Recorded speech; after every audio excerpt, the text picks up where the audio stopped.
Alhamdulillahi Rabbil Alamin. Nahmaduhu wa nasta'inuhu wa nastaghfiruhu wa nastahdihi wa na'udzu billahi min shururi anfusina wa min sayyiati a'malina. Man yahdihillahu fala mudilla lahu wa man yudlilhu falan tajida lahu waliyyan mursyida. Asyhadu an la ilaha illallah wahdahu la syarika lahu wa asyhadu anna sayyidana Muhammadan 'abduhu wa rasuluhu la nabiyya ba'dah. Allahumma salli wa sallim ala sayyidina wa habibina wa syafi'ina wa qurrati a'yunina Muhammad ibn Abdullah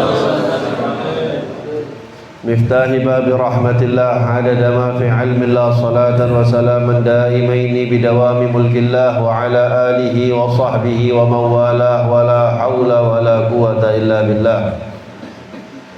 Sebelumnya yang sama kita hormati para alim ulama, para ustaz, para kiai yang berhadir bersama kita di pagi hari yang penuh berkah ini. Yang mohon maaf tidak bisa disebutkan satu persatu namanya, namun tidak menghormati, tidak mengurangi rasa menghormat kita kepada antum-antum semua.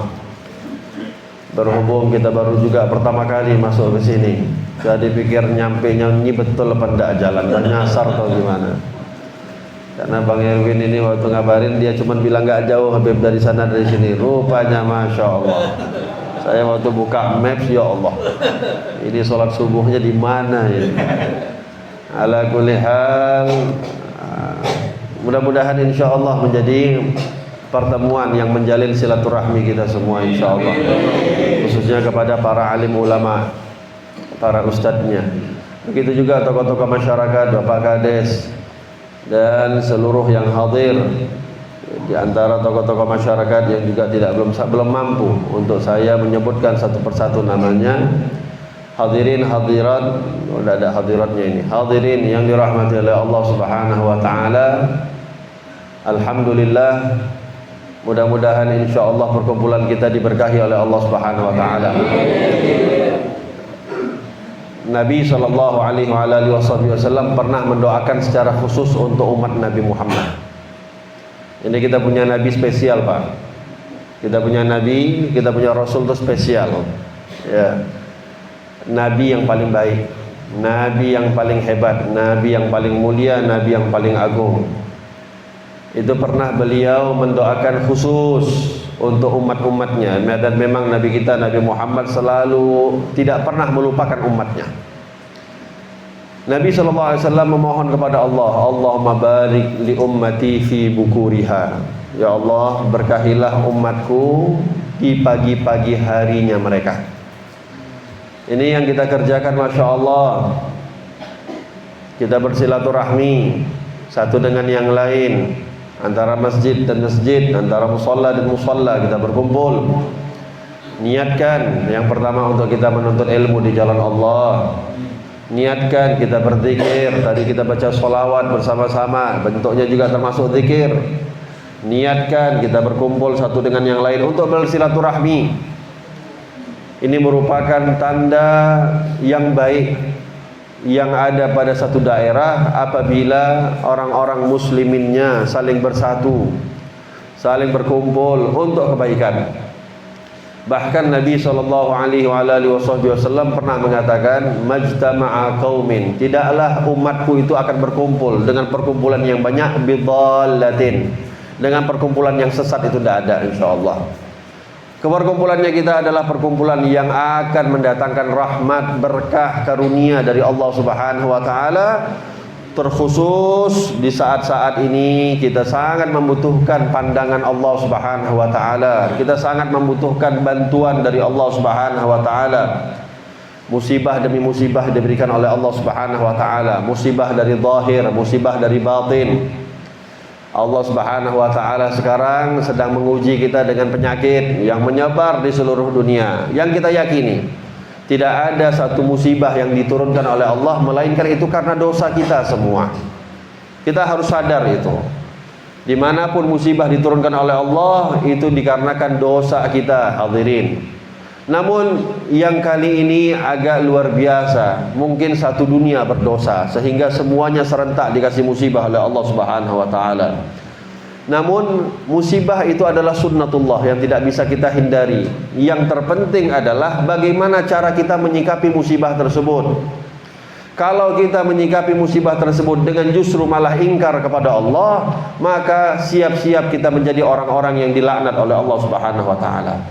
Namun kalau kita menghadapi musibah, menjadikan kita sebagai iktibar, peringatan, pelajaran untuk diri kita masing-masing, untuk sebagai kita menjadi momentum yang selama ini mungkin banyak bermaksiat kepada Allah, yang selama ini jauh dari Allah, menjadi momentum.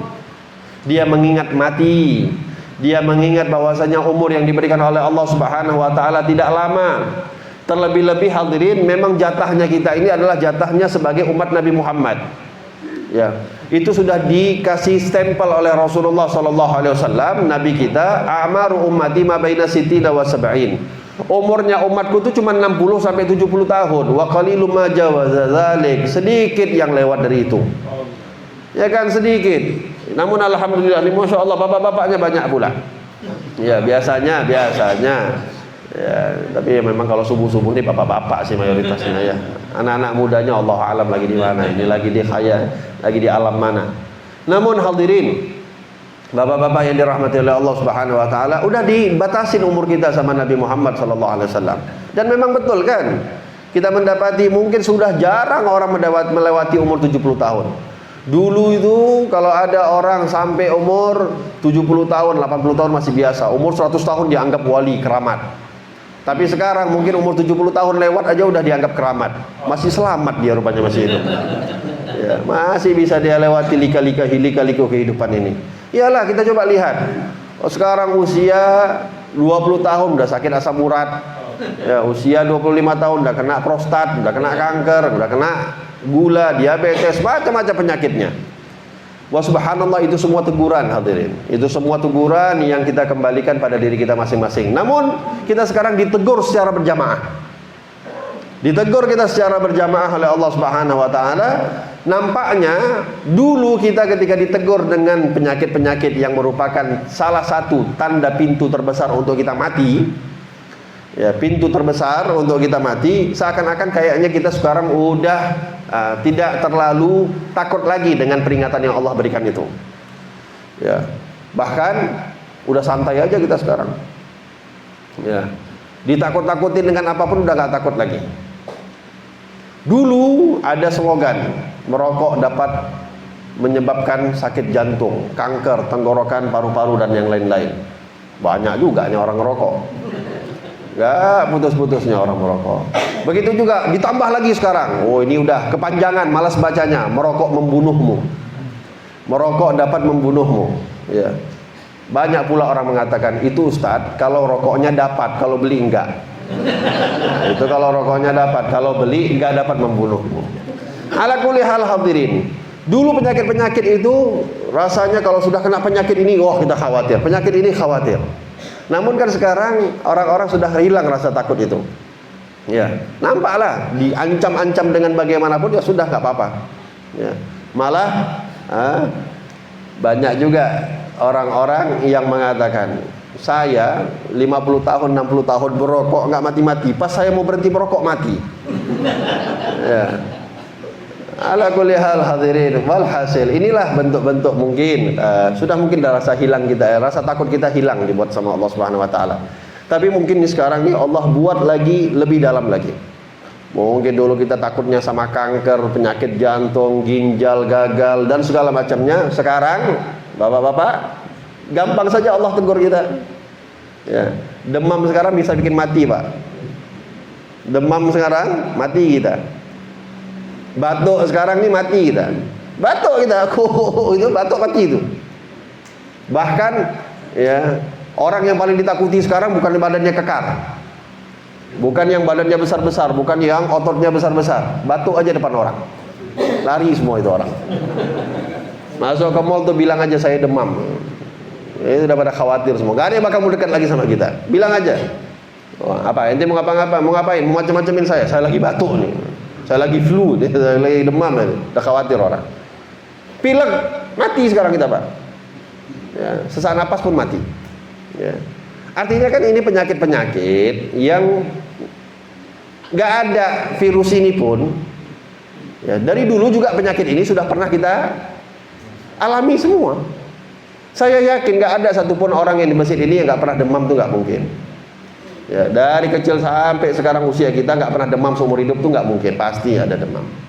Begitu juga batuk, pilek. Ini kan semua hal yang biasa kita alami. Namun inilah cara Allah Subhanahu wa taala ingin menegur kita. Dari hal-hal yang sepele pun Allah Subhanahu wa taala terlalu gampang untuk menyambut nyawa kita. Terlalu gampang, Pak.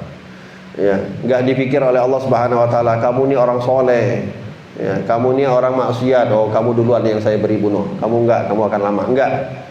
Yang soleh, yang enggak soleh, yang baik, yang buruk, yang jahat, semuanya kalau ingin diberikan kematian oleh Allah Subhanahu wa taala tidak akan dicabut nyawanya oleh Allah dan tidak akan diakhirkan, Bapak. Fa idza jaa ajaluhum la yastakhiruna sa'atan wa la yastaqdimun. Orang kalau sudah datang ajalnya, kata Allah, enggak akan diakhirkan satu detik, enggak ada akan akhirkan. Dan tidak akan dipercepat walaupun satu detik. Bahkan, Bapak, apa yang kita khawatirkan akan kematian ini? Toh belum kita lahir, kita belum lahir, nggak apa-apa, kalau capek duduk aja, aman aja, Pak. Insyaallah ini orang-orang baik semua ini, insyaallah. Banyak, kalau ada macam-macam tuh banyak kali ngelangkah ini, rame, masya Allah. Ya, itu dikatakan hadirin, ajal kita, apa yang perlu kita khawatirkan? Kita belum lahir, belum berojol di dunia, itu sudah di perut ibu kita, ketika kita masih berada di perut ibu kita, udah ditentukan kapan kita mati. Kita mati kapan itu udah ditentukan. Jadi gak usah khawatir kali, kalau ini saya jaga saya mati, kalau ini saya jaga saya mati, kalau ini nggak, memang bakal mati. Itu ulama mengatakan, ya, al-asbabu muta'addidah wal mautu wahidu. Sebab itu banyak, macam-macam. Sebab itu beragam. Tapi yang namanya mati itu satu. Sebab macam-macam. Ada yang sebab mati kebakaran, mati kecelakaan, mati tenggelam, mati dalam keadaan sakit, mati jatuh di kamar mandi, mati dalam macam-macamnya mati. Tapi kan hakikatnya kan semuanya mati. Kan nggak dibedakan. Oh, ini mati kecelakaannya tuh di sana, sebelah sana. Sholatinnya tuh harus di masjid itu. Mati tenggelam harus di, kan nggak semuanya sama. Beragam cara kematian, namun hakikatnya kita semua pasti mati. Bahkan, bapak-bapak, kita mati di mana sudah ditentukan sama Allah, nggak akan bisa meleset. Dimanapun kita mati sudah ditentukan sama Allah. Jadi nggak bisa kita mengatur. Saya pengen mati, nggak maulah di daerah apa ini namanya? Telaga Sari, nggak mau. Nggak mau. Saya mau requestnya matinya di Mencirim. Mencirim lebih besar, misal. Telaga Sari agak, nah, jalannya agak penuh jihad maksudnya.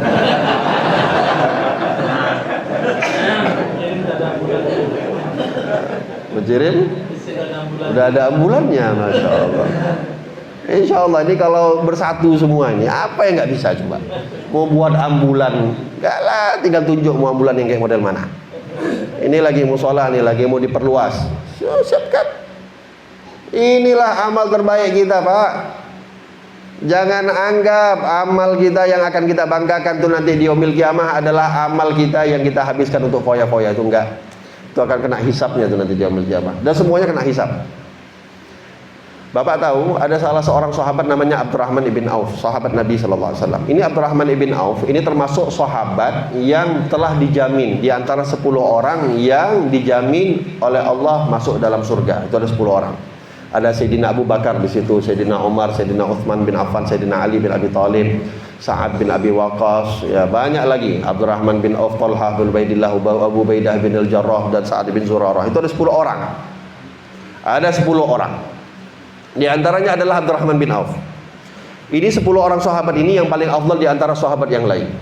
Jadi kalau kita mengurutin ya, keurutan keafdalan sahabat itu, setelah Nabi Muhammad, para rasul, baru setelah itu adalah 4 sahabat.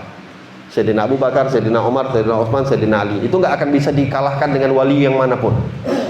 Kita ada wali bisa terbang, naik atas loteng, nggak pakai nginjak tanah pun nggak akan bisa ngalahin Sayyidina Abu Bakar As-Siddiq. Bahkan Syekh Abdul Qadir Jailani, dan begitu juga semisalnya Syekh Junaid bin Muhammad Al-Baghdadi, itu pernah beliau ditanyakan, ini orang-orang soleh ini orang-orang luar biasa, solehnya memang sudah tingkat maksimal.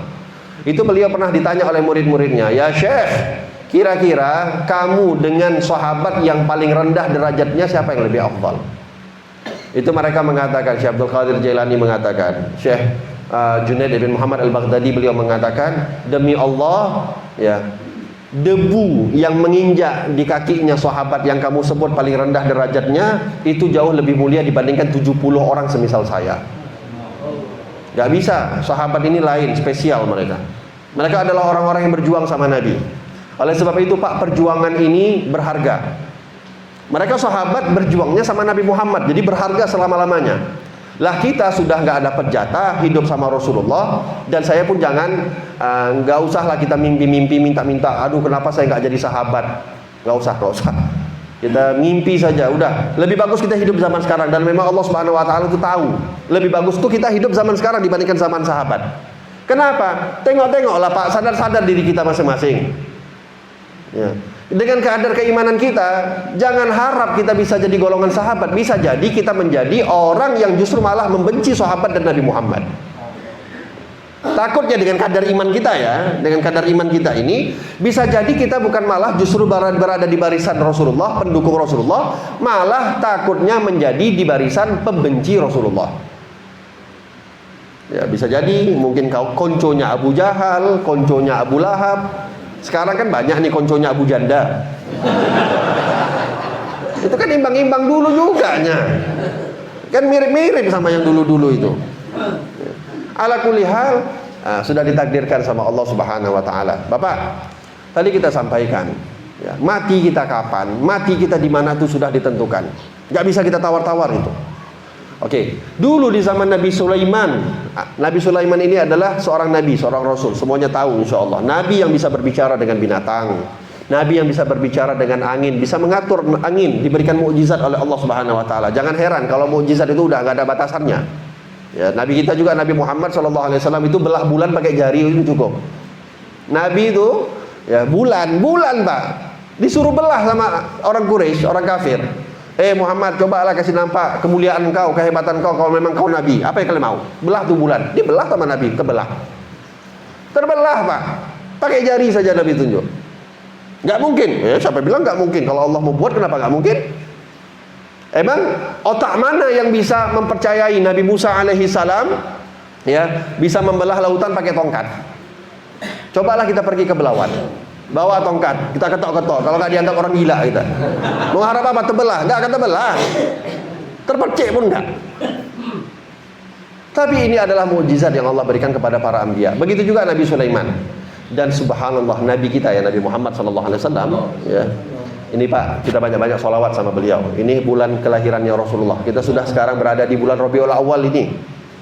Kita sudah masuk bulan Rabiul Awal, bulan kelahiran Nabi Muhammad SAW. Sudah berada di tanggal ketiga kita, di hari ketiga bulan Rabiul Awal. Perbanyak sholawat sama Nabi. Ya, Bapak, nanti di akhirat tidak ada satu manusia pun yang bisa menolong kita,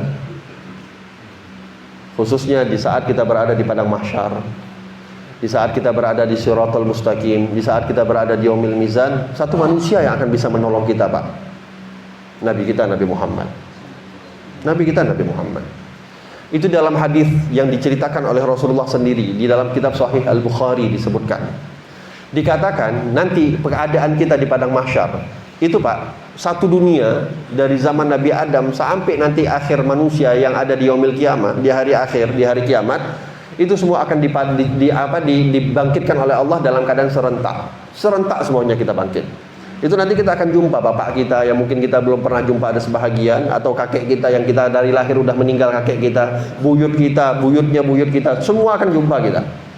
Serentak semuanya kita akan dikumpulkan oleh Allah dalam satu tempat namanya padang mahsyar. Padang mahsyar itu luasnya dikatakan 7 kali lipat, 8 kali lipat dengan luasnya bumi. Nampung insya Allah, kita semua ditampung. Namun dari zaman Nabi Adam semuanya akan dibangkitkan, dan kata Nabi SAW itu nanti kita akan diberikan oleh Allah Subhanahu wa taala, matahari akan didekatkan sama Allah. Itu di padang mahsyar kita nanti matahari akan didekatkan sama Allah Subhanahu wa taala. Nabi mengatakan jarak didekatkannya matahari itu 1 mil. 1 mil ya. Sahabat yang meriwayatkan hadis ini yang menceritakan bahwasanya matahari didekatkan 1 mil itu kebingungan. Saya nggak tahu mil yang disebut sama Nabi Muhammad itu yang mana. Karena dalam bahasa Arab mil itu ada 2 macam, ada 2 makna. Yang pertama mil itu sama yang kayak kita tahu, 1 mil itu kurang lebih 1, sekian kilometer, 1,3 atau 1,5 Allah alam. 1, sekian kilometer itu namanya 1 mil. Itu yang sudah kita tahu juga. Tapi dalam bahasa Arab rupanya mil itu punya makna yang lain. Apa itu mil? Bapak tahu nggak kalau misalnya udah pernah pergi haji atau umroh, atau sekarang di pajak ikan lama juga ada dijual itu. Ini apa? Celak yang besi-besi itu loh, yang warna kuning itu loh. Biasa mama-mama pakai itu. Ini nggak ada mama-mama nggak bisa kita tanya. Bapak-bapak nggak ada yang pakai celak di sini. Nggak apa-apa loh, sunnah itu. Sunnah pakai celak. Ya, oke. Itu celak yang besi itu kalau kita buka, Pak. Kalau kita buka, nanti kan ada gagangnya yang nyangkut itu.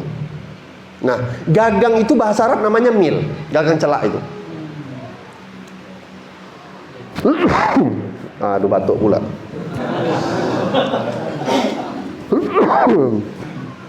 Oke. Itu Pak, bahasa Arab, dalam bahasa Arab gagang celak itu namanya mil. Gagang bawahnya itulah ya. Pak, sekarang ini matahari itu jaraknya sama kita tuh jutaan kilometer. Jutaan kilometer. Tapi Bapak sekarang kalau tidur siang-siang, malam-malam sekarang, padahal mataharinya nggak ada. Lagi di negeri lain, nggak ada AC, nggak ada kipas, nggak bisa tidur kita, Pak. Apalagi siang-siang, keringatan kita, habis kita panasan. Itu padahal jaraknya jutaan kilometer. Bapak coba bayangkan di padang mahsyar, ya, itu didekatkan di atas kepala kita dengan jarak 1 mil. Udahlah, kita nggak bilang gagang celak, 1 mil 1,5 kilometer. Gimana panasnya itu? 1,5 kilometer aja, jutaan kilometer kita ngerasa kepanasan. Bayangkan diperkecil, diperdekat oleh Allah 1,5 kilometer. Oleh sebab itu Nabi menggambarkan itu nanti di padang mahsyar. Nabi menggambarkan bahwasanya kita semua akan tenggelam dengan keringat kita masing-masing. Dan kadar seberapa dalamnya tenggelamnya kita itu tergantung bagaimana amal kita di saat kita berada di dunia. Nabi itu bilang, nanti kalian tuh ada yang tenggelam, ya, sebatas mata kaki, selamat. Ada yang tenggelam di antara kalian sebatas lutut, masih selamat. Ada di antara kalian yang tenggelam sebatas pinggang, masih selamat. Ada yang tenggelam di antara kalian sebatas leher, mungkin masih bisa bernapas, insya Allah masih selamat. Tapi Nabi juga menggambarkan ada kalian di antara kalian nanti yang tenggelam di atas keringat kalian sendiri. Pak, kalau bisa orang-orang yang tenggelam di atas kapal, yang di atas laut itu, ditanya, dihidupkan kembali, ditanya, kayak mana rasa sakitnya tenggelam? Mereka akan mengatakan lebih panas, lebih sakit tenggelam daripada mati kebakaran. Sakit tenggelam itu sakit. Kita nggak bisa bernapas. Tapi sesakit-sakitnya kita pun dalam keadaan tenggelam di dunia, paling 5 menit. Hebat-hebat kali kita bernapas 10 menit kita bertahan. Setelah itu apa? Khalas, mati. Orang kalau udah mati gak ada rasa sakit lagi, selesai. Gak akan ada lagi rasa sakit, tenggelam, sesak napas, semua gak ada lagi, udah habis kalau udah mati. Masalahnya yang harus kita pikirkan adalah di padang mahsyar kalau kita sudah mati nanti dibangkitkan sama Allah, gak ada lagi kematian. Itu yang jadi masalah. Jadi rasa sakit kita tenggelam itu ketika kita mati di dunia, misal kalau tenggelam atau kita megap-megap, ya, kejebur apa segala macamnya, itu akan kita rasakan selama-lamanya kita ketika berada di padang mahsyar. Ini yang jadi masalah. Kalau misalnya disamakan sama Allah, ya udah 5 menit, 10 menit, aku tes lah, sanggup kok 10 menit. Kalau masih ada batasan, masih enak. Lah ini masalahnya nggak ada batasnya, kita nggak tahu, Allah yang menentukan berapa lama. Bahkan dikatakan oleh Nabi Muhammad, orang kafir ya, yang asli original kafir, itu dikatakan mereka saking udah nggak tahannya dengan siksaan yang masih ada di padang mahsyar. Ini belum ngomong neraka ini. Ini kita masih berbicara padang mahsyar. Itu mereka sampai nggak tahannya bagaimana keadaan sudah nanti di padang mahsyar. Mereka minta, ya Rabbi, masukkan kami walaupun harus ke dalam api neraka. Udah, yang penting keluar aja dari padang mahsyar ini, masuk neraka terus cepat-cepat, gak apa-apa. Padahal dia nggak tahu api yang lebih panas yang lebih membakar, kekal mereka di dalamnya, itu akan sudah menunggu mereka. Tapi begitulah keadaan diceritakan oleh Nabi Muhammad SAW. Lalu Pak, semua kita akan mencari pertolongan. Ini diceritakan secara detail oleh Rasulullah. Semua kita akan mencari pertolongan. Kemana kita minta pertolongan? Kepada Nabi Adam terlebih dahulu. Rupanya ketika kita minta tolong sama datuk moyang kita, semua ini kita cucunya Nabi Adam. Kita semua akan minta sama Nabi Adam. Nabi Adam rupanya bilang, nafsi, nafsi, idhab ila ghairi. Urus diri masing-masing, urus diri masing-masing, pergi, jangan cari saya. Kata Nabi Adam, kamu pergi saja sama Nabi Nuh. Kamu pergi saja sama Nabi Nuh. Berbondong-bondong kita nanti pergi kepada Nabi Nuh. Nabi Nuh pun juga sama. Ketika kita minta tolong, bilang juga, nafsi, nafsi, idhab ila ghairi. Kamu pergi urus diri masing-masing, jangan minta sama saya. Saya dulu pernah buat salah sama Allah, udah habis. Ya, jatah doa saya yang dikabulkan oleh Allah udah habis. Kamu cari yang lain. Coba kamu pergi ke tempatnya Ibrahim. Pergilah kita berdondong. Ini memang kita mati-matian cari pertolongan. Siapapun yang dijanjikan bisa membuat pertolongan, kita akan cari nanti di yaumil mahsyar. Pergi kita Nabi Ibrahim, semua sama. Nabi Ibrahim ngarahkan ke sini, sampai kepada Nabi Musa. Nabi Musa ngarahkan ke sini, sampai kepada Nabi Isa. Cuman Nabi Isa lah yang nanti kasih solusi yang paling tepat. Itu pun tahu kenapa Nabi Isa ini spesial di antara yang lain.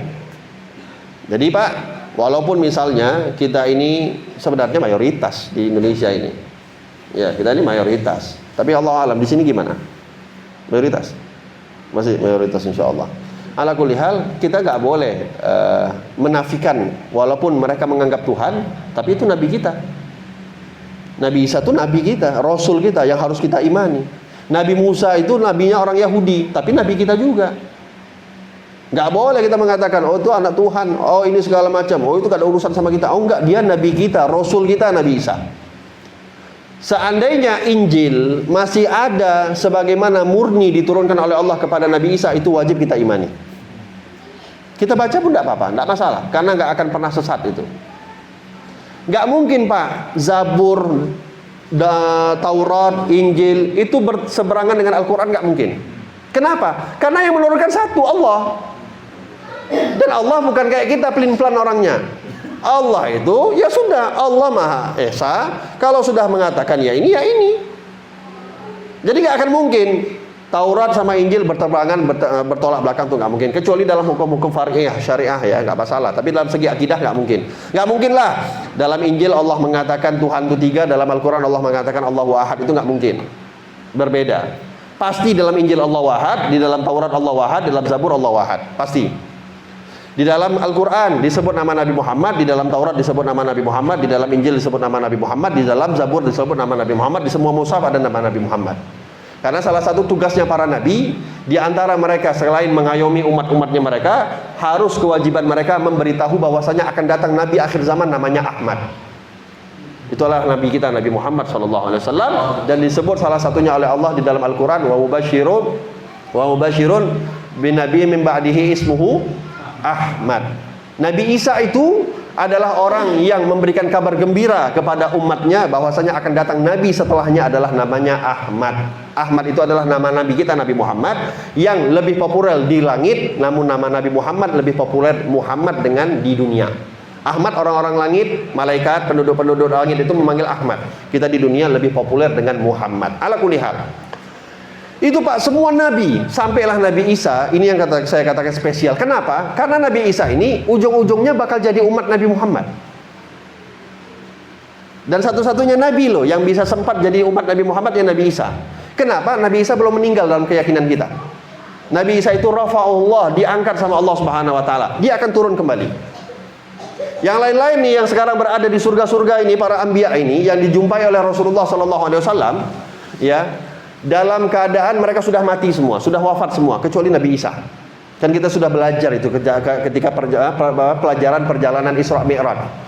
Langit 1 jumpa siapa, langit 2 jumpa siapa, langit 3 jumpa siapa. Termasuk kan Nabi Musa, Nabi Ibrahim, Nabi Adam, Nabi Nuh, dan juga Nabi Idris. Ada juga yang dijumpai oleh Nabi Muhammad adalah Nabi Isa. Makanya makanya para ulama tuh sampai buat definisi. Ya, karena agak bingung dengan kasusnya Nabi Isa. Dibuat siapa mereka yang pantas disebut sebagai sahabat Nabi? Siapa mereka yang pantas disebut sebagai sahabat Nabi? Salah satu definisinya adalah mereka adalah orang-orang yang pernah berjumpa dengan Nabi Muhammad. Walaupun berjumpanya itu bertepuk sebelah tangan, contoh misalnya. Maksudnya bertepuk sebelah tangan apa? Nabi Muhammad yang melihat dia nggak melihat Nabi Muhammad. Atau Nabi Muhammad dilihat oleh dia, Nabi Muhammad tidak melihat dia. Salah satu saja ada yang melihat, itu sudah bisa jadi sahabat. Namun syarat yang kedua adalah harus dalam keadaan beriman. Matinya juga dalam keadaan beriman. Dan berjumpanya disebut khusus sama ulama. Definisi sahabat itu adalah orang yang berjumpa dengan Nabi Muhammad dalam keadaan di dunia, bukan di langit. Kenapa? Kalau nanti di langit, ya, akhirnya Nabi Isa jadi sahabat Nabi karena jumpanya dalam keadaan hidup. Nabi Isa beriman sama Nabi Muhammad, ya, tapi jumpanya di langit. Akhirnya status Nabi, status Rasulnya ya, berubah jadi sahabat Nabi Isa itu. Tapi kan sudah disebut oleh Allah, sudah didikte beliau ini adalah Nabi. Oke. Namun dapat jatah juga nanti beliau turun, cuman nggak bisa lagi jadi sahabat. Kenapa? Nabi Muhammadnya sudah wafat. Akan tetapi beliau punya jatah menjadi umat Nabi Muhammad. Ya, menjadi umat Nabi Muhammad, hadirin. Itu nanti ketika Dajjal keluar. Dajjal keluar. Ini sekarang kan yang keluar masih semi-seminya. Ya, masih pemanasannya Dajjal yang keluar. Itu udah banyak yang sesat. Udah banyak kita yang goyang. Tengoklah. Ya. Abu apa tadi? Abu Gadis. Abu Duda. Tengoklah. Apa yang dia ngomongin, ada pula yang ngikutin. Yang nyeleneh-nyeleneh dibuat sama orang yang jelas-jelas ya bertentangan sama Al-Quran, bertentangan sama sunnah, sama Rasul, bertentangan dengan para ulama. Ada pula yang dukung. Ini kan berarti kan udah semi Dajjal aja udah banyak pengikutnya. Anda bayangkan coba nanti bagaimana Dajjal beneran keluar. Makanya tuh Dajjal tuh gak perlu waktu lama. Itu dikatakan Dajjal itu disebut juga dengan gelarnya Al-Masih, sama kayak Nabi Isa. Al-Masih. Masih itu adalah man masaha fil ard. Barang siapa yang menyapu satu bumi, itu namanya Masih. Maksudnya adalah Dajjal itu kalau keliling cukup waktunya 40 malam, 40 hari. Itu udah keliling dunia dia. Entah pakai pesawat apa saya nggak tahu. Tapi mahal itu pesawatnya. Kayaknya charter pesawat itu, Allah alam. 40 hari dia sudah keliling dunia, Bapak. Keliling dia dunia. Cuman 2 kota yang dia nggak akan masuk, kota Masjidina, kota Mekah dan kota Madinah. Itu diharamkan. Ya. Oh, enak kali lah yang di Mekah di Madinah. Oh, nggak tentu. Nggak tentu. Kenapa? Akan datang masanya satu zaman ya, ketika walaupun orang yang di Mekah di Madinah, kalau dia akan jadi takdirnya pengikut Dajjal, dia akan keluar dari kota Mekah Madinah untuk mengikut Dajjal. Walaupun Dajjalnya nggak masuk, dia yang keluarkan sama aja. Iya kan? Lo sekarang banyak lo Pak. Ini kan salah contoh. Kita satu dunia berebutan mau pergi haji. Ya kan? Sekarang udah 2 tahun nih nggak boleh pergi haji. Kita satu dunia berebutan mau pergi haji. Siapa yang nggak mau pergi haji? Semua mau pergi haji. Mudah-mudahan insya Allah pergi haji semuanya. Dapat rezeki belum mati, jangan wafat sebelum kecuali sudah berangkat pergi haji, menghadap Baitullah, berziarah sama Nabi Muhammad SAW. Tapi Pak, coba tengok orang-orang Arab. Mohon maaf nih agak pelan-pelan, ada YouTube soalnya. Itu orang Arab. Kedengaran nggak? Orang Arab itu Pak. Ya, tahu kapan liburannya mereka? Orang kalau haji dia mereka liburan. Kita pergi haji, musim haji, mereka liburan. Kita nggak tahu lah ya, saya juga nggak berani bilang. Kalau kita yang di sana, Allah alam kita pun sama demikian apa enggak. Tapi kan ini kan seharusnya menjadi kesempatan besar untuk mereka bisa setiap tahun tuh pergi haji. Mereka nggak perlu pakai visa, nggak perlu pakai beli-beli pesawat, gratis jalan kaki mungkin nyampe sebagian. Tapi begitulah Pak. Jadi musim liburannya mereka kalau orang musim-musim haji, rumah-rumah mereka dikontrakkan, rumah-rumah mereka disewakan. Inilah gambaran kecil. Jangan pikir nanti enak kali yang di Mekah yang di Madinah. Kalau sudah mati masuk kuburan di Mekah Madinah baru selamat. Karena nggak akan bisa dibangkitkan oleh Dajjal itu. Tapi kita di sini udah mati pun belum tentu selamat. Ya, itu akan dibangkitkan sesuatu sama Dajjal. Ala kulli hal. Nih kok udah sampai mana kok Dajjal pula kita sekarang ini. Ala kulli hal. Apa tadi yang kita bahas? Nabi Isa. Nabi Isa itu ya, nanti ketika Dajjal keluar barulah muncul Imam Mahdi. Imam Mahdi ini dalam akidah kita tidak sama dengan akidahnya orang Syiah. Imam Mahdi di kalangan orang Syiah itu kayak Dajjal. Orang Syiah menyamakan Imam Mahdi itu kayak Dajjal. Kenapa? Bagi orang Syiah, Imam Mahdi itu sudah lahir dari zaman dulu. Tinggal tunggu keluar. Mereka ada di antara orang Syiah itu, salah satu sektenya adalah Syiah Imamiyah. Syiah 12 imam. Imam yang ke-12 itu setelah Sayyidina Ali, Sayyidina Husain, Sayyidina Hasan dan lain-lain, yang ke-12 adalah Imam Mahdi Al-Muntadhar. Mereka meyakini Imam Mahdi itu sudah lahir, sama kayak Dajjal. Dajjal kan sudah ada dari zaman dulu. Bahkan dikatakan Dajjal ini sudah ada di zaman Nabi Musa. Sampai sekarang. Sampai sekarang masih sudah ada Dajjal. Tapi akidah kita Ahlus Sunnah wal Jamaah, ya, akidah kita Ahlus Sunnah wal Jamaah, Al-Wasliyah, Muhammadiyah, itu semuanya insyaallah Ahlus Sunnah wal Jamaah, itu meyakini Imam Mahdi itu akan lahir. Usia 30 tahun beliau akan muncul di muka bumi, keluar daripada Syam, daripada Manara Baydha. Di saat itu juga nanti tidak lama kemudian Nabi Isa alaihissalam diturunkan oleh Allah ke atas muka bumi. Nanti Pak, ada satu momen yang indah. Di saat nanti orang-orang yang ada di sekitar Imam Mahdi dan Nabi Isa, mereka akan sholat berjamaah. Di saat itu akan tolak-tolakan yang menjadi imam antara Nabi Isa dan Imam Mahdi. Tolak-tolakan. Tapi Nabi Isa tidak mau menjadi imam, mempersilahkan Imam Mahdi alaihissalam. Kenapa? Karena Imam Mahdi ini adalah selain umat Nabi Muhammad, beliau ini adalah cucu Rasulullah. Makanya kalau kita ada orang yang tukang bid'ah, tukang ngafir-ngafirin, tukang syirik-syirikin, salah satu kebiasaan mereka adalah mengatakan Nabi Muhammad gak punya lagi keturunan. Hati-hati. Ini jangan sampai ada di antara kita yang di musola ini meyakini Rasulullah itu gak punya keturunan. Itu sudah dicap oleh Allah Subhanahu Wa Taala. Bahaya omongan itu. Allah mengatakan dalam Al-Quran, Inna a'tainakal kautsar fasholli li rabbikal wanhar inna syani'aka huwal abtar. Orang yang mengatakan kamu abtar, nggak punya keturunan, kami akan jadikan mereka sebagai abtar, nggak punya keturunan. Dulu Nabi Muhammad itu sudah dihina-hina oleh orang-orang karena Nabi Muhammad itu nggak ada penerus anak laki-lakinya. Kita tahu Pak, anak Nabi Muhammad itu ada 7, 4 perempuan, 3 laki-laki. Qasim, Abdullah, Ibrahim yang laki-laki. Yang 4 Ruqayyah, Ummu Kalthum, Zainab dan Fatimah Az-Zahra. 3 laki-laki itu semuanya meninggal kecil. Tidak ada yang sampai tumbuh dewasa, apalagi sampai menikah, nggak ada.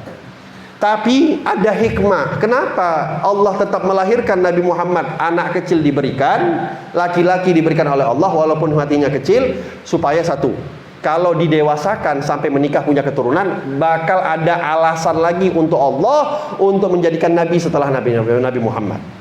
Tapi udah, Nabi kita Nabi Muhammad khataman nabiyyin, jadi Ahmadiyah itu gak bisa dipakai. Ada Nabi yang mengatakan Nabi setelah Rasulullah itu berarti Nabi palsu, sesat. Sama kedudukannya, sama kayak Musailimah Al-Kadzab.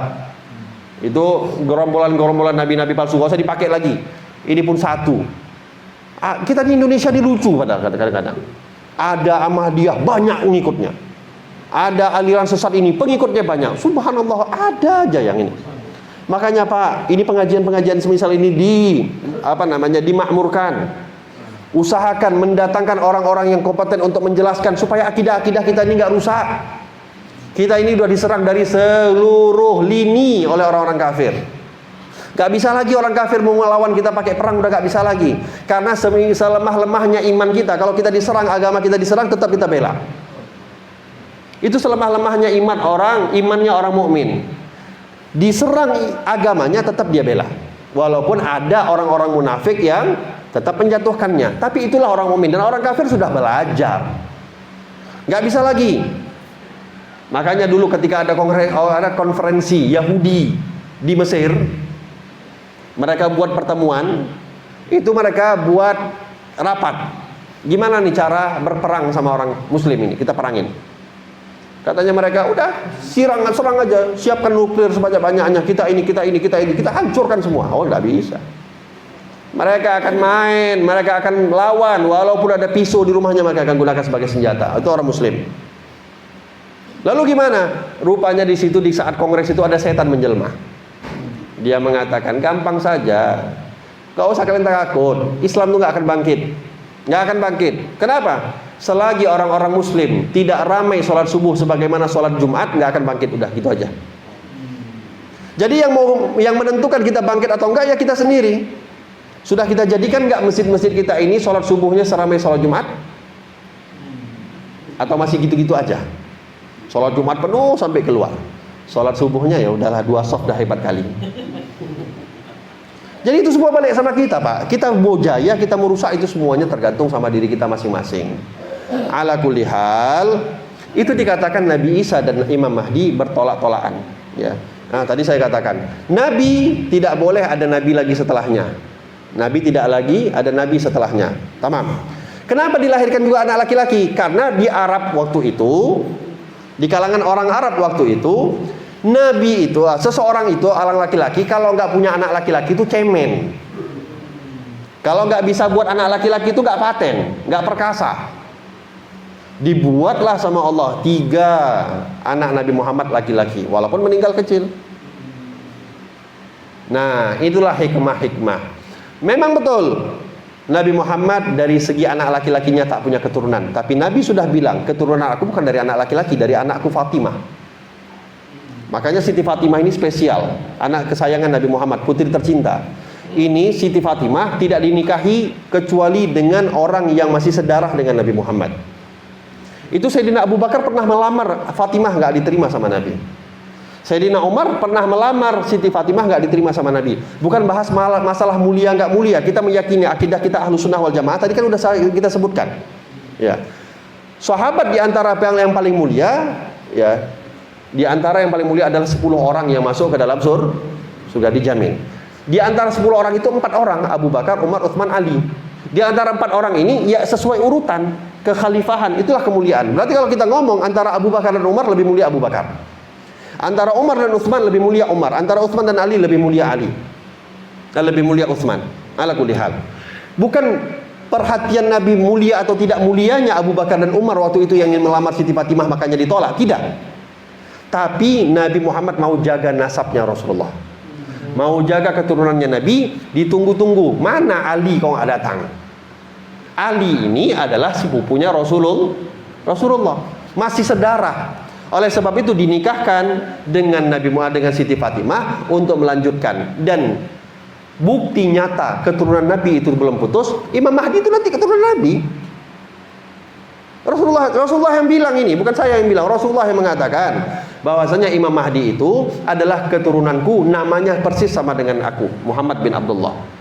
Jadi bapak-bapak yang sudah punya nama anak Abdullah, atau bapak yang namanya Abdullah kasih nama Muhammad, mana tahu jadi Imam Mahdi?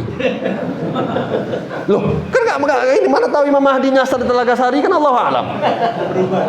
Iya kan? Yang namanya Abdullah diselamat, kasih namanya anak Muhammad, mana tahu Muhammad bin Abdullah. Ya, kalau belum udah punya anak namanya Abdullah. Nah, tapi kalau belum juga sampai cucu namanya Sunyoto juga, ya habislah kita. Ya udah sampai cucu namanya mohon maaf. Ada pula orang muslim kasih nama Cristiano Ronaldo. Innalillahi wa inna ilaihi raji'un. Itu saya dapat, Pak. Walhasil lah panjang lagi, ini banyak lagi yang saya putus-putus ceritanya tadi. Allahu alam. Itu dikatakan Nabi Isa dan Imam Mahdi bertolak-tolakan untuk menjadi imam, tapi yang akan menjadi imam adalah Imam Mahdi. Kenapa? Beliau cucunya Rasulullah. Ini menunjukkan umat Nabi Muhammad lebih mulia. Ya, ulamanya umat Nabi Muhammad kedudukannya. Ya, karena beliau menjadi umatnya Rasulullah, maka akan mengalahkan, ya, akan membuat para nabi itu sampai menjatuhkan kemuliaan mereka, padahal mereka seorang nabi dan seorang rasul. Ini mulia umat kita, umat Nabi Muhammad SAW. Hadirin yang dirahmati oleh Allah Subhanahu Wa Taala, saya pun nggak tahu entah kenapa kok bisa kemana-mana. Balik lagi kita cerita di awal, karena waktu udah mepet. Kita cerita lagi di awal. Nabi Sulaiman, kan Nabi Sulaiman awalnya ini kan, makanya kemana-mana. Abdurrahman bin Auf dulu, bentar, Abdurrahman bin Auf dulu. Abdurrahman bin Auf itu hadirin di antara 10 sahabat Nabi yang dijamin oleh Allah masuk surga, dia itu yang paling terakhir masuk surga. Yang terakhir. Kenapa dia yang terakhir? Karena dia yang paling kaya. Dia yang paling kaya. Itu Abdurrahman bin Auf. Tahu nggak? Dikatakan oleh ulama ada dua versi. Berapa sih sedekahnya Abdurrahman bin Auf setiap hari? Ada satu ulama mengatakan 12.000 dinar. Ada yang mengatakan 25.000 dinar. Kita sekarang nih berapa sih 1 gram? Udah hampir 1 juta. Anggaplah 1 dinar itu 1 juta. Kecil aja lah kita bilang 1 juta. Coba Bapak kalikan 12.000. Berapa Pak? 12 M. 12 M miliar Pak. Bukan 100 enggak. 12 miliar Pak. Bukan 12.000 enggak. 12 miliar. Mana nih orang Telaga Sari yang punya uang 12 miliar mau dikasih semuanya untuk jalan Allah? Mana? Gak usah ngomong setiap hari sekali aja seumur hidup udah cukup. Ngomong seumur hidup sekali ada mungkin dah. Model kayak awal ada nama-namanya, nama-nama pendaftar. Mana coba kita tengok pendaftar orang-orang penerima. Uang tabungan 1 miliar di bank. Oh, yang dikeluarkan untuk perluasan musola cuma 1 juta buat namanya hamba Allah. Wah, salah. Ikhlas sekali bapaknya. Tapi tunggu dulu, buatlah nama kurungnya Bapak Budi. Ya, hamba Allah ada embel-embelnya juga. Udahlah cuman 1 juta, uangnya 1 miliar masalahnya. Ya, uangnya 1 miliar, uangnya ratusan juta. Dikeluarkan cuma sedikit, bangga kali pula kita udah seakan-akan, oh pintu surga tuh punya saya, ada kuncinya sebelah serap. Mana Pak? Kita ini lucu ya, kita ini lucu. Kalau kita mau banding-bandingkan dengan kita sahabat ya, diri kita dengan para sahabat itu apa? Kita tuh harusnya malu. Bapak makanya, kenapa nih kita ini banyak orang sombong, banyak orang angkuh, banyak orang, waduh, seakan-akan dialah yang punya dunia ini. Kenapa? Gak belajar sama orang-orang yang sebelum kita. Sahabat hidupnya susah, dulu gak ada lampu, gak ada AC, tapi setiap hari infaknya 12 miliar. Awak yang mobil Alphard, Fortuner, Pajero, apalagi Lamborghini, Ferrari berjejer, gak pernah infak 1 miliar pun gak pernah. Ada kemarin 1,8 T. Bodoh. Satu negeri nak tipu. Semangat-semangatnya bodoh. Ayolah. Sekalinya ada bodoh. Alhasil inilah keadaan kita Pak. Apa yang mau kita banggakan? Sholat. Aduh. Sayyidina Ali Zainal Abidin itu beliau putranya Sayyidina Husain. Sayyidina Husain ini adalah putranya Sayyidina Ali bin Abi Thalib dan putranya Sayyidah Fatimah. Sayyidah Fatimah ini adalah anak putri Rasulullah SAW. Berarti Sayyidina Ali Zainal Abidin ini adalah cicit, anak cucu Rasulullah SAW. Itu dikatakan beliau dapat gelar As-Sajjad, orang yang ahli sujud. Kenapa? Karena sholatnya beliau itu nggak banyak, minimal setiap malam 1000 rakaat aja, nggak banyak-banyak. Saya nggak tahu nih, kebiasaan saya kalau tanya-tanya masjid-masjid takutnya jadi malu. Saya anggap rata sajalah. Kita bulan Ramadan udah paling mantap lah sholatnya kita tiap malam tuh 20 rakaat. Itu pun pulang ada alasan sakit pinggang, ada alasan ngantuk. Yang banyaknya alasan lagi kalau bisa tawar, udahlah jangan 20 lah, 8 lagi corona nih. Lagi corona 8. Kenapa? Coronanya kalau 8 dia nggak masuk ke dalam. Nanti pas sudah 8 di atas baru dia masuk ke masjid. Diserangnya orang yang sholat. Ya kan?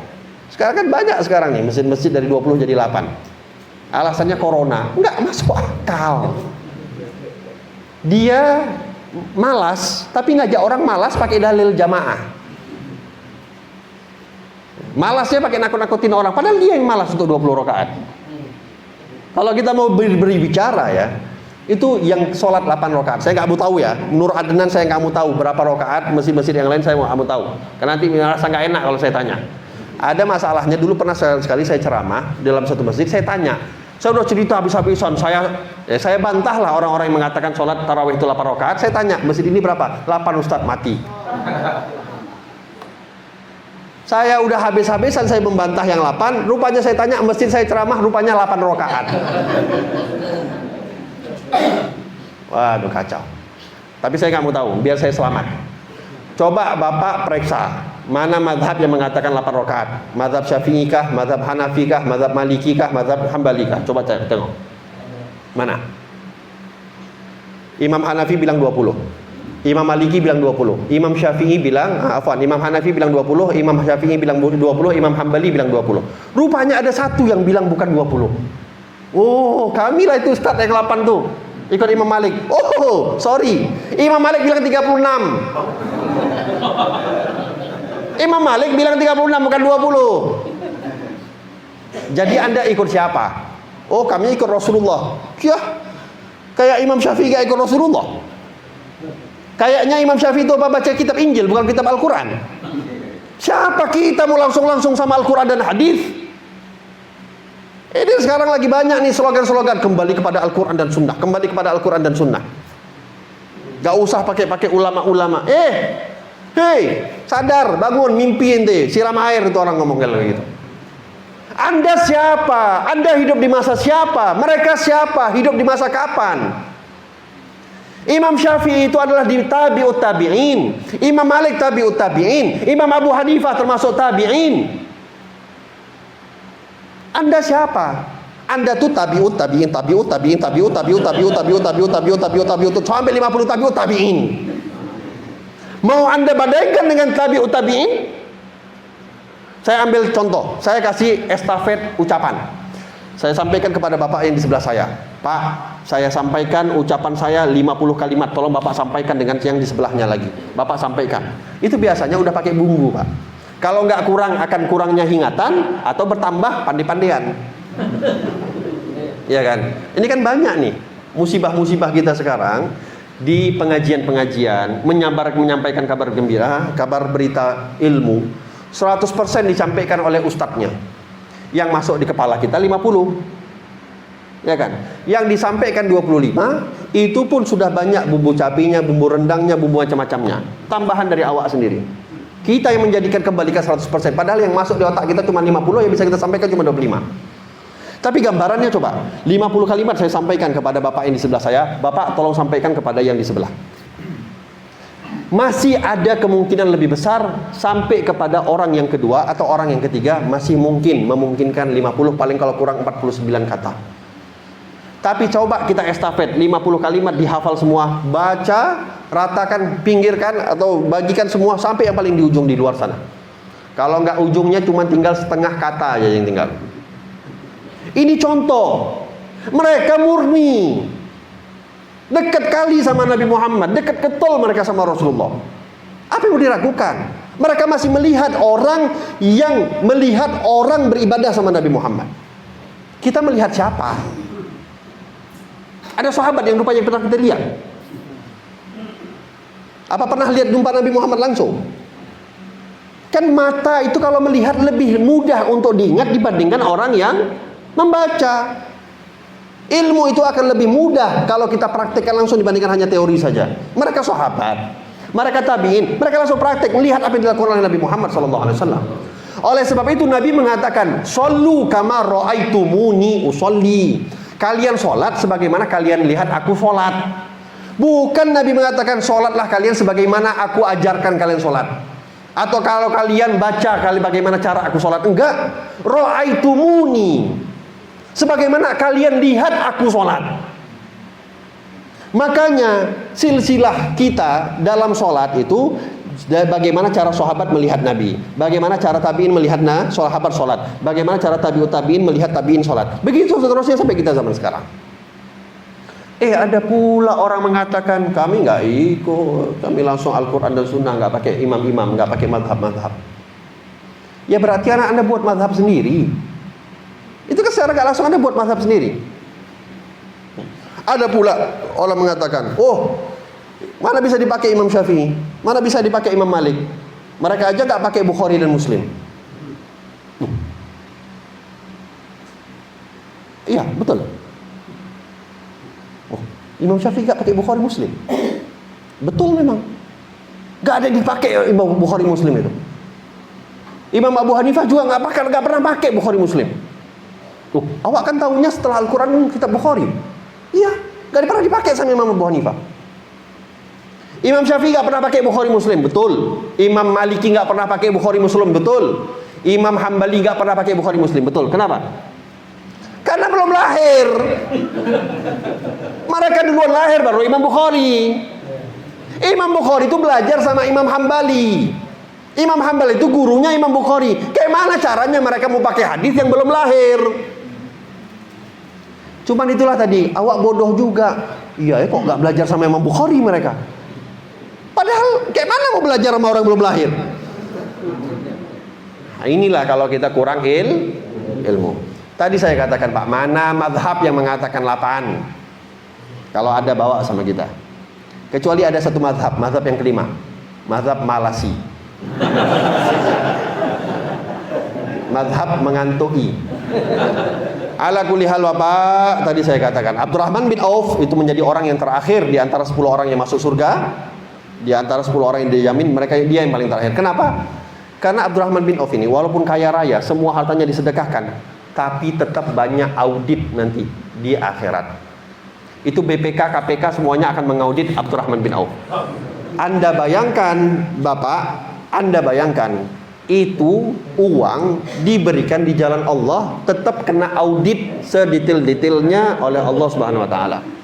Anda bayangkan kalau uang yang kita pakai itu justru malah dipakai untuk menentang Allah. Yang di jalan Allah ada auditnya, apalagi yang dipakai untuk menentang Allah. Gimana auditnya itu? Makanya dulu ada 1-2 orang ulama di zaman tabi'ut tabi'in, namanya Malik ibn Dinar, yang satu lagi namanya Ibrahim bin Adham. 2 orang yang hidup satu zaman. Ketika dua-duanya wafat, ada orang yang hidup setelahnya bermimpi melihat bagaimana keadaan 2 orang ini di dalam surga. Ketika di dalam mimpi tersebut dilihat Malik bin Dinar lebih duluan masuk surga dibandingkan Ibrahim bin Adham. Padahal dua-duanya terkenal orang yang sangat zuhud, orang yang sangat betul-betul tidak memiliki harta apapun, yang dimiliki hanya hati yang tulus sama Allah, gak punya harta apapun. Tapi dilihat Ibrahim bin Adham lebih terlambat sedikit dibandingkan Malik bin Dinar masuk surga. Rupanya ditanya kepada Ibrahim bin Adham, kenapa kamu terlambat masuk surga? Ibrahim bin Adham mengatakan, ya, Malik bin Dinar lebih berhak lebih duluan masuk dalam surga karena dia ketika hidup cuma punya 1 pasang helai pakaian. Saya punya 2 pasang. Berbeda 1 pasang membuat seseorang terlambat masuk surga. Berapa pasang di rumah kita, lemari kita, istri-istri kita, Pak? Setiap kondangan, setiap minggu udah kepikiran, bapak-bapak tuh, ya Allah, habis jahit baju lagi. Ya, itu kalau ada orang datang undangan, ya, ngasih undangan sama kita, diumpetin sama bapak-bapak itu. Jangan sampai istri nampak. Kenapa? Tagihannya banyak nanti setelah itu. Ya, tagihan bawa kado, tagihan bawa amplop, tagihan baju itu yang paling mahal. Akhirnya berserak di rumah, di lemari kita. Mau dibuang, bagilah, Dek. Bagilah istriku baju-bajunya. Aduh, sayang kali. Dipakai enggak? Baju 20 tahun, 30 tahun yang lalu disimpan, enggak dibagi-bagi. Udah enggak muat. Lengan udah sampai di sini. Sayang, punya kenangan sama aku. Kenangan apa? Kenangan untuk dimaksiat. Kenangan dipakai untuk menentang Allah, itu jadikan kenangan. Iya, Bang, dulu kan waktu kita masih pacaran, aku kan suka pakai baju ini. Pacaran itu haram, ngapain dikenang-kenang? Syukur-syukur Anda kawin. Syukur-syukur udah nikah. Ngapain dikenang-kenang yang nggak bagus? Ala kulli hal, lihat bagaimana cara Allah menghisap. Disitulah kita baru sadar, Pak, apa sih yang kita punya? Sedikit yang kita punya, manfaatkan sebaik-baiknya. Kita mau bandingkan dengan amal-amalnya para sahabat, para tabi'in, udahlah sulit untuk kita bisa menyamakan amal ibadah mereka. Di awal saya katakan Nabi Sulaiman, ya, ini salah satu kisah yang mau saya sampaikan di awal, rupanya jadi penutup perkumpulan kita. Inilah kalau ngomong nggak pakai teks, nggak pakai ini, ngeloceh aja kemana-mana terus. Mohon maaf kalau nggak nyambung, nanti bisa tanya-tanya lagi, atau ini ada rekaman. Ini ada rekaman, boleh diulang-ulang. Ala kulli hal, Saya tutup, Nabi Sulaiman. Itu dulu pernah dikisahkan. Beliau ini kan pernah punya mukjizat. Ya, bisa bicara dengan binatang, bisa bicara dengan angin dan semua segala macam yang ada di sekitar bumi. Itu pernah satu kali. Ada satu orang, Nabi Sulaiman ini sedang duduk-duduk di bawah pohon. Tiba-tiba datang orang tua, kakek-kakek yang datang. Mau ngobrol sama Nabi Sulaiman. Sedang asik ngobrol, ya kombur-kombur. Cerita-cerita. Waktu itu belum ada warung kopi masalahnya. Jadi duduk di bawah pohon. Mereka cerita. Subhanallah, datang malaikat Israel tiba-tiba. Datang malaikat Israel. Si kakek nggak bisa lihat, Nabi Sulaiman bisa lihat. Pas dilihat, ngapain ente kesini? Ada apa bro? Mau cabut nyawa lah bos. Ngapain lagi datang?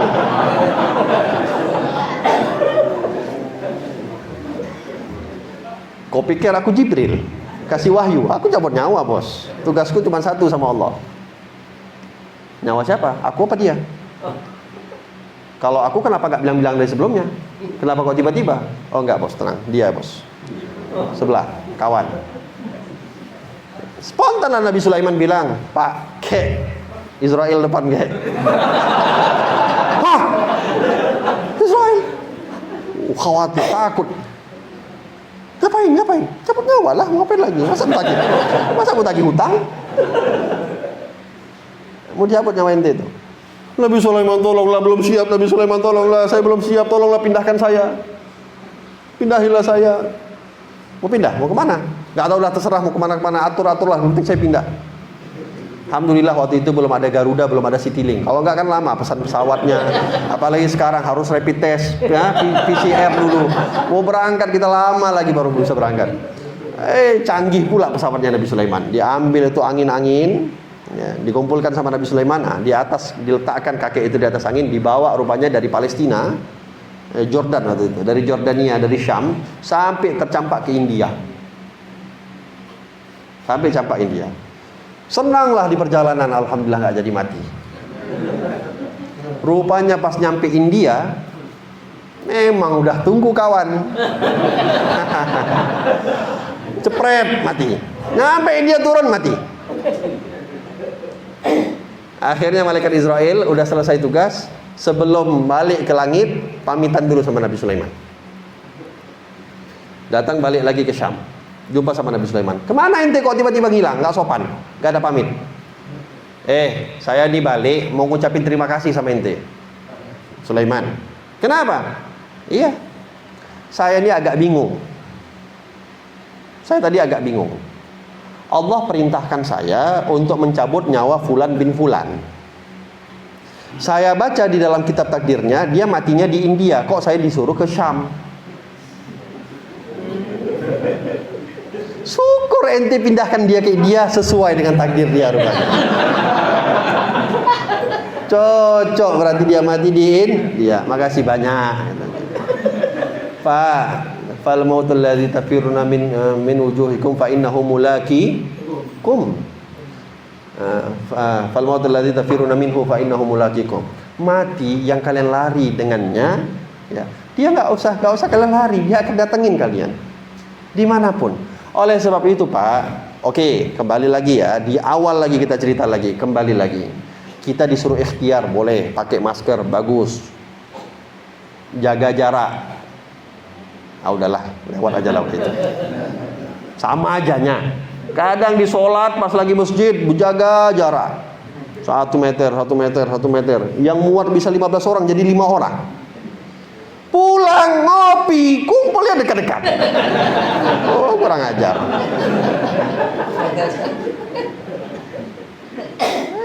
Pas seakan-akan masjid itu mengkhawatirkan, itu sarangnya corona.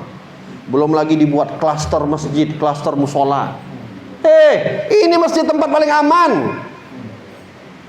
Ini tempat satu-satunya tempat yang dijamin oleh Allah gak akan ada musibah di dalamnya. Tengok Pak, tsunami di Aceh 2004. Bapak boleh lihat apa yang bertegak diri di situ. Masjid. 2 kuburan orang soleh. Bapak pergi ke Syah Kuala, Ada satu makam namanya Habib Abu Bakar bin Husain Al-Faqih, cucu Rasulullah, dikenal Tengku di Anjung. Itu banyak keluarga saya kebetulan orang Aceh. Banyak keluarga saya yang waktu itu bersembunyi, ya, berlindung di pemakaman itu, selamat. Padahal padahal rumahnya kuburannya waktu itu dibuat dari kayu bangunannya. Rumah di sebelah-sebelahnya itu beton, hancur semuanya. Masjid Baitur Rahman, semua kita tahu. Walaupun belum pernah pergi tapi udah tahu Masjid Baitur Rahman, masjid yang megah, masya Allah. Itu di depannya ada ruko-ruko, sampai sekarang masih ada. Dulu pernah dikatakan di depan ruko itu ada orang Cina yang tinggal di ruko itu. Dia masuk Islam setelah kejadian tsunami. Kenapa? Dia melihat di depan rukonya ada malaikat yang melindungi Masjid Baitur Rahman, sehingga sekeliling Masjid Baitur Rahman itu menaranya tinggi. Di Banda Aceh, di Banda Aceh, itu ada satu konun, ya, nggak boleh ada bangunan yang lebih tinggi dibandingkan menara Masjid Baitur Rahman. Sampai sekarang, makanya nggak pernah ada mall besar di sana. Hotel-hotel mewah tuh nggak ada, semuanya rata. Tapi ujung menaranya kena tsunami, kena air. Subhanallah, itu kan tinggi, air tangganya nggak masuk. Rumah dijanjikan oleh Allah, rumahnya Allah aman. Sekarang pula dibuat-buat kita takut. Klaster masjid, klaster pengajian, klaster majlis taklim. Justru Pak, perkumpulan-perkumpulan kita inilah yang paling ampuh untuk mengangkat bala dari Allah Subhanahu wa taala. Ini perkumpulan.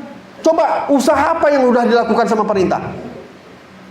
Yang kita disuruh PSBB, belum awal hafal apa kepanjangannya udah kena PPKM lagi. Nggak tahu lagi kita kepanjangannya, udahlah PPKM level 1 kayak mana, 2, 3, 4, Allahu alam. Disuruh 3 ya 3, disuruh 4 ya 4, nggak tahu lah bedanya apa, nggak tahu. Disuruh masker habis-habisan, disuruh vaksin habis-habisan, tapi hilang nggak? Kalau kita masih maksiat jangan harap itu hilang. Bertaubat kita jamaah, hilang. Loh, ini makhluk Allah, Pak. Allah yang menggerakkan ini makhluk, Allah juga yang bisa mematikan ini makhluk. Oleh sebab itu, ya, boleh kita tutup mulut kita rapat-rapat pakai masker. Tapi yang harus lebih ditutup adalah mulut kita, keluar apa yang keluar daripada mulut kita, bukan yang masuk. Yang masuk ke dalam mulut kita, ujung-ujungnya buat kita mati. Habis kita mati udah selesai, nggak ada ngapa-ngapain, nggak ada sakit lagi. Tapi yang lebih bahaya bukan yang masuk, yang keluar dari mulut kita. Fitnah, ghibah, gosip, gunjing, tipu, dusta. Itu bukan hisapnya, bukan sampai di dunia, di akhirat malah ditunggu-tunggu nanti hisapnya. Ingatkan Pak, anak-anak kita, istri-istri kita di rumah, perempuan-perempuan kita, gadis-gadis kita. Lucu kita, mati-matian kita hidup, ya, kita tutup mulut kita dengan masker. Auratnya terbuka. Nggak pakai jilbab. Celana, nggak tahu lah bahannya udah habis apa di pasar, Allah alam. Loh, ini nggak efek apapun di akhirat ini. Yang masuk tuh nggak akan efek apapun di akhirat. Yang efek tuh yang keluar. Itulah, tengoklah keadaan kita, jauh takut daripada sama makhluk, tapi nggak takut sama Allah. Maka ayo, ini mudah-mudahan insya Allah ini sangat bagus. Saya sangat salut dengan perkumpulan ini. Ya, nggak sadar saya. Tadi agak pesimis juga. Mohon maaf Bang Erwin. Udahlah jauh. Oh, ini kebetulan abangnya kawan abang saya. Hampir saya lapor tadi. Memang kena kerjain. Udahlah jauh jalan ya. Ya udahlah. Pakai jihad juga tadi memang kesini. Yang datang rupanya Masya Allah berbondong-bondong. Ini Pak, kalau dimakmurkan terus insya Allah cepat ngangkat bala. Gak akan turun bala musibah di kampung ini insya Allah. Ini bapak-bapak kades ini perlu untuk mendukung, mensupport semaksimal mungkin. Naikkan ke kelurahan, naikkan ke kecamatan, naikkan setinggi-tingginya. Naikkan ini kegiatan-kegiatan semisal ini. Ini paling menjaga. Waktu subuh orang kumpul semisal ini luar biasa. Biasanya malam-malam kita biasa kumpul kalau kayak gini. Ini subuh masih orang mau berkumpul. Ini satu hal yang Masya Allah. Mudah-mudahan diberikan istiqomah oleh Allah Subhanahu Wa Taala. Mudah-mudahan insya Allah kita diberkahi oleh Allah, diberikan karunia oleh Allah Subhanahu Wa Taala. Kita dijauhkan oleh Allah daripada segala musibah, segala bencana, dan mudah-mudahan insya Allah kita dilindungi oleh Allah Subhanahu Wa Taala daripada segala mara bahaya, daripada segala penyakit. Yang sakit insya Allah diberikan kesembuhan oleh Allah Subhanahu Wa Taala. Yang dalam keadaan diserang virus, mudah-mudahan diangkat, dikeluarkan oleh Allah Subhanahu Wa Taala. Orang-orang tua kita yang dalam keadaan sakit, mudah-mudahan insya Allah diberikan kesembuhan yang sempurna oleh Allah Subhanahu Wa Taala. Mudah-mudahan insya Allah umur kita dipanjangkan oleh Allah fi ta'atillah. Umur kita dipanjangkan oleh Allah, semakin panjang umur semakin taat sama Allah Subhanahu Wa Taala, semakin panjang umur semakin jauh daripada maksiat kepada Allah Subhanahu Wa Taala. Mudah-mudahan insya Allah rezeki kita zahir wa batin diberikan, dicukupkan, dilebihkan oleh Allah Subhanahu Wa Taala, dihalalkan, diberkahi oleh Allah Subhanahu Wa Taala. Banyak di antara kita yang menjadi korban rezeki kita luntang-lantung karena masa-masa ini. Mudah-mudahan insya Allah digantikan yang lebih baik oleh Allah Subhanahu Wa Taala. Yang jauh rezekinya didekatkan oleh Allah Subhanahu Wa Taala. Yang haram, yang syubhat rezekinya dihalalkan, diberkahi oleh Allah Subhanahu Wa Taala.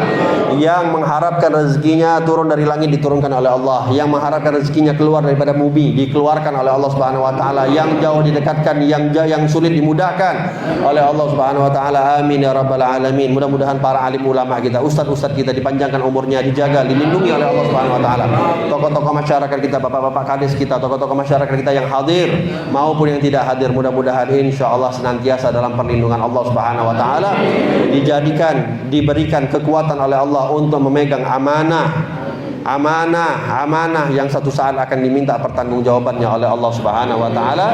Amin ya rabbal alamin. Allahumma ja'al hadza jam'ana jam'al marhumah wa la tafarraqna min ba'di tafarruqan ma'sumah wa la syaqi wa la mahrumah bi rahmatika ya arhamar rahimin. Allahumma arinal haqqa haqqan warzuqna ittiba'ahu wa arinal batila batila warzuqna ijtinabah. Allahumma ja'al hawana tab'an lima ja'a bi Nabi Muhammad sallallahu alaihi wasallam. Ya Allah, kami berada di bulan Maulid Nabimu ya Allah.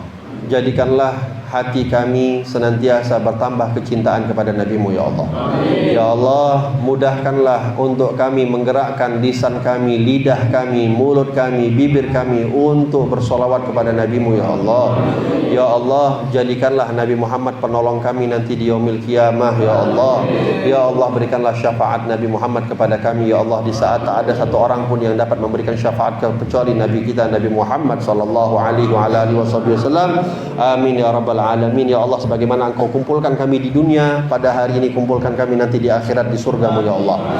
Di saat kami berkumpul nanti di surga bersama Nabi kami Nabi Muhammad sallallahu alaihi wasallam, jangan Engkau pisahkan kami dengan anak-anak kami ya Allah. Jangan Engkau pisahkan kami dengan istri-istri kami ya Allah. Jangan Engkau pisahkan kami dengan orang-orang tua kami ya Allah. Jangan Engkau pisahkan kami dengan ulama-ulama kami, ustaz-ustaz kami ya Allah. Kumpulkan kami semua bersama dalam satu majlis di surga bersama Nabi Muhammad sallallahu alaihi wasallam, bersama para sahabat Nabi Muhammad, bersama para keluarga Nabi Muhammad sallallahu alaihi wasallam, bersama orang-orang yang sama-sama mencintai Nabi Muhammad sallallahu alaihi wasallam. Rabbana zalamna anfusana wa illam taghfir lana wa tarhamna lanakunanna minal khasirin. Rabbana la tuzigh qulubana ba'da idh hadaytana wa hab lana min ladunka rahmatan innaka antal wahhab. Rabbana atina fid dunya hasanah wa fil akhirati hasanah wa qina adzabannar. Wa sallallahu ala sayyidina Muhammad wa ala alihi washabihi wasallam walhamdulillahi rabbil alamin. Saya mohon maaf apabila ada kelancangan kata. Wabillahi taufiq wal hidayah. Assalamualaikum warahmatullahi wabarakatuh.